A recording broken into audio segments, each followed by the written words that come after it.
Hello, Dr. Jim Palermo coming to you again with a weekly introduction to this week's MELS 603 Module 5, continuing our work and thinking about money and the law, resources, and legal issues related to leading schools. I do have an activity this week that is really all about taking allotments from the state and thinking about how to staff a school. I think that all of my online students are based in a school, but if you're not, you're going to need to find a school that you can investigate for this particular activity. Many of you may be headed for other roles and responsibilities in leadership of schools in North Carolina. But this particular project is thinking about staffing a school and management of these important fiscal and human resources from a principal's point of view. So I'm going to ask you to interview a principal or school-based budget manager this week as part of this notion of taking the block grant allotments of ADM teachers from the state. Usually that's passed straight through from the central office, and then how you at the school as a principal, site-based budget manager, sometimes this is given to the assistant principal or someone else at the school to do, but how you take the allotments from the state and then plan how many classroom teachers you're going to have in each school.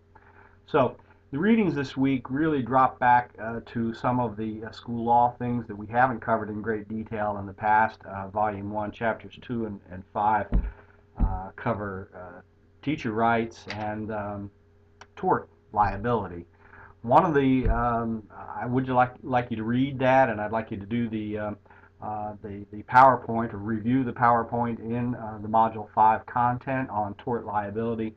And then one of the discussions this week I've tweaked, and I want you to respond to a couple questions about tort liability. Won't be so much discussion there as a response and thinking through the negligence and responsibilities of school-based administrators again.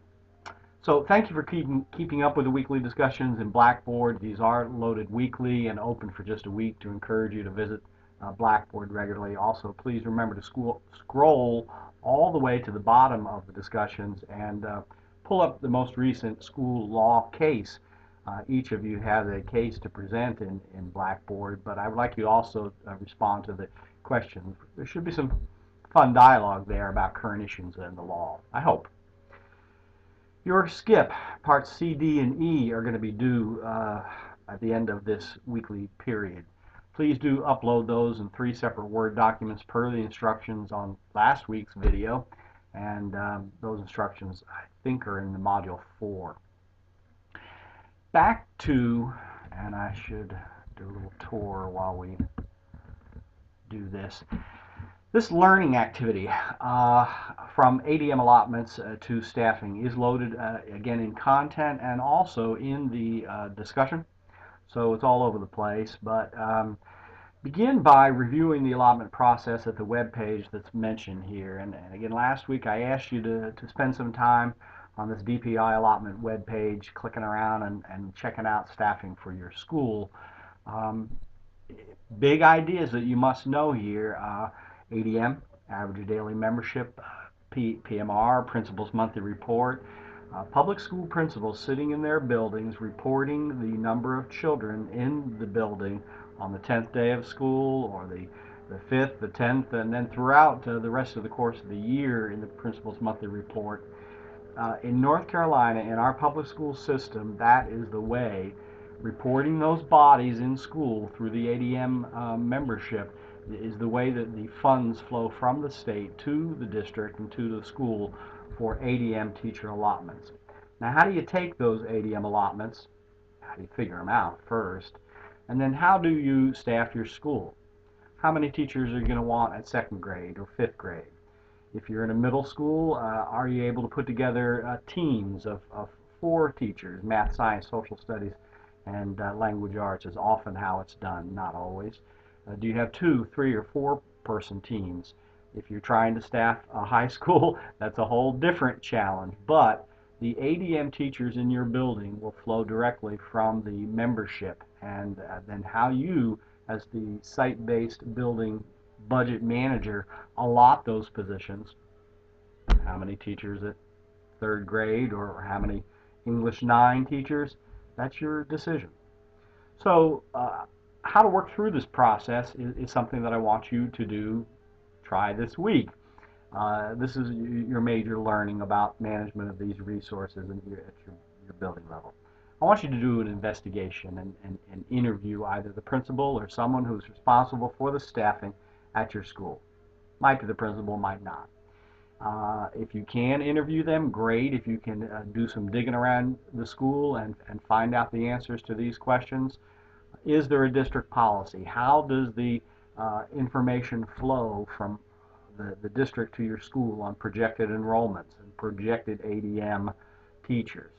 So once you can figure that number out, then how do you go about deciding whether I want 3 teachers at third grade or how many English 9 teachers in the high school?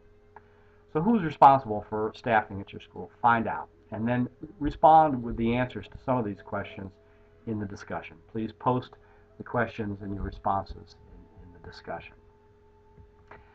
Then I gave you a scenario. I wanted you to think about a particular school. I'm thinking about a particular school, and next week I will upload the middle school staffing plan that I have and that was created a couple of years ago at a year-round middle school in Wake County. But I want you to try your hand at staffing that school first, grades 6, 7, and 8. In this scenario, you've been thrust into this role. You might start by going and seeing what last year's plan was. That's a good place to start.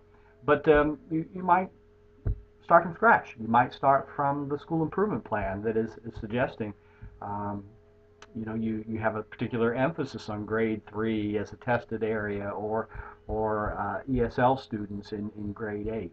So maybe you can do some creative things with the staffing. But I want you to try your hand using the assumptions and the ratios and the ADM allotments that have been given to you. How would you staff a school of 1,000 students, grades 6, 7, and 8? Think about that, and I'll be curious to see what the responses are. Next week I will put the a sample plan up here for you to compare and see how you did. So based on the projected enrollment, how many ADM teachers, how many teachers would you allot to each grade, 6, 7, and 8? How would you team them? Would you have 2, 3, or 4 person teams? 5-person teams, including PE and health. Think about that. And there's also an extension or challenge question at the bottom. This happened to be a multi-track, 4-track year-round middle school that I was staffing or helping to staff. And you can try your hand at that. If you're really lost, then I'll try to provide some insight on that next week. So this week, I want you to think about tort liability. I want you to think about the staffing of a school. Read the materials in the Module 5 content. Your assignment is due and for the skip C, D, and E, and that is to be uploaded in Blackboard. Pull that back up here. It's all in Blackboard, folks, in content, and I look forward to seeing what you've uploaded. Thank you.